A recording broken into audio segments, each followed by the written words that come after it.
नमस्कार दोस्तों, कैसे हैं आप सभी और अपनी तैयारी किस तरीके से कर रहे हैं। आशा करती हूँ कि अच्छे होंगे और अपनी तैयारी भी सभी अच्छे से ही कर रहे होंगे। देखिए, जैसा आप सभी जानते हैं कि पहले जो है छत्तीसगढ़ जुडिशरी के लिए लास्ट डेट जो थी वह 24 जनवरी थी, ठीक है। बट अभी इसे बढ़ाकर 23 फरवरी कर दिया गया है, क्योंकि पहले इसमें जो है एक्सपीरियंस मांगा जा रहा था एनरोलमेंट की डेट से लेकर के। बट अब यहाँ पर जो एक्सपीरियंस ख़त्म कर दिया गया है उस चीज़ को लेकर के यहाँ पर रजिस्ट्रेशन कराने की जो है डेट बढ़ा दी गई है, यानी कि 24 जनवरी से फिर 23 फरवरी के समथिंग 1 मंथ जो है स्टूडेंट्स को फिर यहाँ पर दिया गया है। तो जैसा आप सभी जानते हैं कि यहाँ पर हम छत्तीसगढ़ जुडिशरी के अंदर देखिए पहली बार जो है जीएसपी इंक्लूड की है प्री के अंदर। बट ज़्यादा जो है यहाँ पर इतना टफ पेपर नहीं होता। देखिए, कहने के लिए तो आप बिल्कुल ईजी लेकर भी किसी चीज़ को नहीं चल सकते हैं, बट फिर भी अगर हम देखें तो यहाँ पर मेनली मेंस जो है बहुत एक ही एग्जाम होता है, ओनली केवल ट्रांसलेशन और आपका सिविल एंड क्रिमिनल जो है जजमेंट राइटिंग वगैरह वहाँ पर आती है, ठीक। उसके अलावा जो प्री है, देखिए प्री में मेनली आप हर स्टेट के लिए जो हमारे स्पेसिफिक मेजर लॉज हैं, आईपीसी, सीआरपीसी, सारे जितने भी आप लोग मेजर हैं, कॉन्ट्रैक्ट, टीपीए, कॉन्स्टिट्यूशन, सीपीसी वगैरह, वो सब हर स्टेट के लिए पढ़ते हैं। और सबसे पहले देखिए जो एक लॉ स्टूडेंट है वो सबसे पहले इन्हीं सब्जेक्ट्स को अपनी प्रिपेयर करता है सबसे ज़्यादा, ये क्योंकि ये समथिंग हर स्टेट के अंदर आते हैं।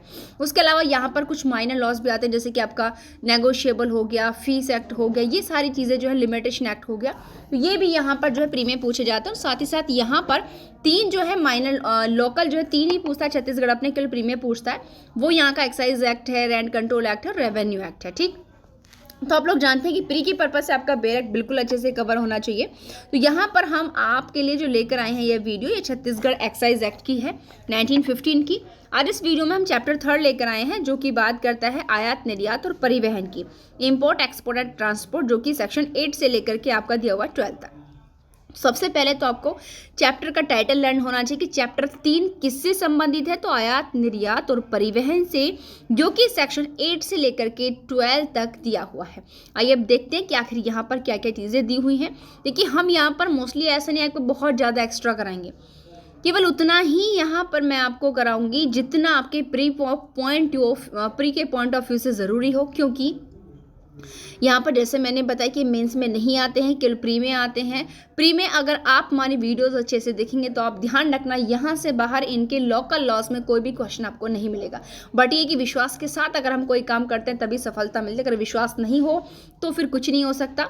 आइए शुरुआत करते हैं वीडियो की। सबसे पहले सेक्शन 8 है जो बात करता है, पहले मैं नॉर्मली आपको बता दूं कि सेक्शन 8 जो है इस अधिनियम का, वो कहता है कि आयात, निर्यात या जो परिवहन है उसका प्रतिषेध करने की पावर किसके पास है।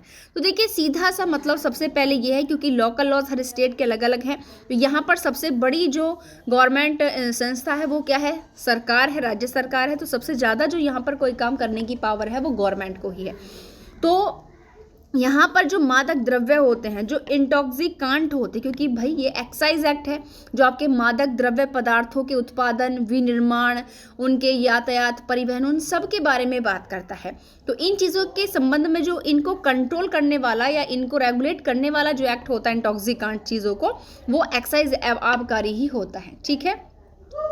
और यहाँ पर देखिए, जो इंटॉक्सिकांट है, जो मादक द्रव्य हैं, उनके आयात, निर्यात या परिवहन का प्रतिषेध करने की जो पावर है वो स्टेट गवर्नमेंट की। आपको सबसे ज़्यादा ध्यान यही देना है कि राज्य सरकार क्या करेगी, नोटिफिकेशन इश्यू करेगी कि राज्य में सर्वत्र, थ्रू आउट, सब जगह या उसके किसी भाग में जो मादक द्रव्य हैं, इंटॉक्सिकांट हैं, उनके आयात या निर्यात या परिवहन का प्रतिषेध कर सकेगी। तो ध्यान रखेगा, ये आपको जो सेक्शन 8 है इसमें किसी भी तरीके से क्वेश्चन पुटअप हो सकता है। कैसे? या तो ये पूछ सकते हैं कि आयात, निर्यात या परिवहन का प्रतिषेध करने की जो पावर है वो कौन से सेक्शन में है, 8 में है।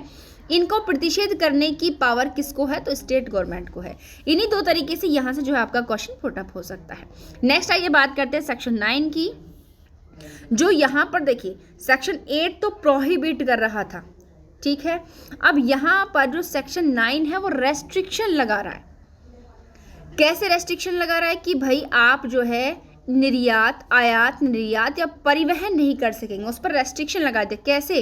कि जब तक राज्य सरकार इसके लिए सैंक्शन नहीं देगी, मंजूरी नहीं देगी। बट कब तक नहीं देगी राज्य सरकार, कि यदि उस व्यक्ति पर किसी प्रकार का कोई शुल्क देय है, ठीक है, या फिर जो बंदनामा था उसको उसने क्या नहीं कराया, एग्जीक्यूट नहीं कराया, या शर्तों का अनुपालन नहीं किया, तो वो क्या कर देगी, रेस्ट्रिक्शन लगा देगी। अब ये सारी चीज़ अगर आपने ख़त्म कर दिया, मतलब शुल्क दे दिया है, जो बंधनामा था, बॉन्ड था, उसको एग्जीक्यूट कर लिया और शर्तों का अनुपालन अगर किया है, तो फिर जो है आपको स्टेट गवर्नमेंट के अकॉर्डिंग क्या दे दी जाएगी, मंजूरी है जो कि दे दी जाएगी। तो यहाँ ऐसे ही क्वेश्चन बनेगा जैसे मैंने अभी आपको सेक्शन 8 के अकॉर्डिंग बताया है। इससे ज़्यादा इसमें आपको अपना दिमाग लगाने की ज़रूरत बिल्कुल भी नहीं है, बट ज़रूरत कितनी है, केवल कि आप अच्छे से बेयर एक्ट को रीड करें, इंपॉर्टेंट फैक्ट को अंडरलाइन करें, ठीक। उसके बाद यहाँ पर हमारा आता है सेक्शन 10। सेक्शन 10 अब बात करता है कि भाई ठीक है, हमने बात देखी आयात निर्यात या परिवहन पर प्रोहिबिट करने की, सेक्शन 8 कहता है उसमें भी स्टेट गवर्नमेंट को पावर है। रेस्ट्रिक्शन लगाने की, उसमें भी आपका स्टेट गवर्नमेंट को पावर है सेक्शन 9 के अंतर्गत। बट अब बात आती है पास की, कि आयात निर्यात करने के लिए या जो ट्रांसपोर्टेशन हो रहा है उसके लिए पास की भी तो ज़रूरत होती है। तो सबसे पहले तो आपको जानना चाहिए ये कि आयात निर्यात या परिवहन के लिए पास के संबंध में प्रोविज़न सेक्शन 10 के अंतर्गत किया गया है। उसके बाद आपको जानना क्या है कि पास कैसे जारी किया जाएगा। तो सीधा सा यहाँ पर फंडा है कि पास जो है हमारे इस अधिनियम के प्रयोजनों के अकॉर्डिंग ही जारी किया जाएगा। यानी कि इस अधिनियम में आगे आपको और भी चीज़ें पढ़ने के लिए मिलेंगी, उनमें जो चीज़ें दी हुई हैं, जो रूल्स दिए हुए हैं, उन्हीं के अकॉर्डिंग पास इशू किया जाएगा। सेक्शन 10 में केवल इतना ही ज़रूरी है कि आयात निर्यात या परिवहन के लिए पास की आवश्यकता है। सेक्शन 10 ऐसी बात करता है। उसके बाद आता है हमारा सेक्शन 11, वेरी वेरी इंपॉर्टेंट। अब यहाँ पर हमने सेक्शन 10 में पास पढ़ा, बट अब यहाँ पर ये पढ़ेंगे कि आखिर इस पास को कौन इशू करेगा। तो सीधी सी बात है, यहाँ पर जो हमारा सेक्शन 11 है वो ये कहता है आयात निर्यात, यहाँ पर देखिए शॉर्ट में आ का मतलब आयात है और नी का मतलब निर्यात है, या फिर परिवहन के लिए जो सेक्शन 10 के अकॉर्डिंग पास जारी करने की बात की है वो कौन करेगा, तो कलेक्टर के द्वारा इशू किए जाएंगे। अगर आप सभी लोग बेरा टोपन करके बैठे देखिए, क्योंकि जो नॉर्मली अगर हम सीधा पढ़ेंगे कि आयात निर्यात या परिवहन के लिए आबकारी अधिनियम के अंतर्गत पास किसके द्वारा जारी किया जाएगा, तो वो कलेक्टर के द्वारा जारी किया जाएगा। ये एक नॉर्मली बात होती है, ठीक है। बट उसके बाद